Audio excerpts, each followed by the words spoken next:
Ako po si Jenicel, ang operator ng DTF machine dito sa Transfer It Lucena. Nagamit po ito ng 6 na araw na may 76 total meters.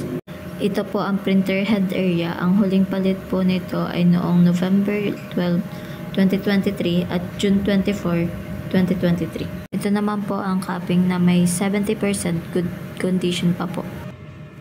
Head clean.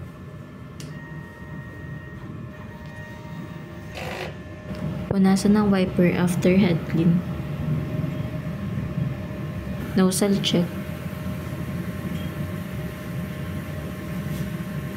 Ang ink system ay tama lang ang level. Ang huling palit ng damper ay noong June 2023. Ang waste tank ay nalinis kanina. Ito naman po ang AVR at ground wire. Ito po yung stocks namin ng used, unused, at film. Ito ang nagamit naming CMYK, 2 white, at 3 powder. Ito ang daily output namin.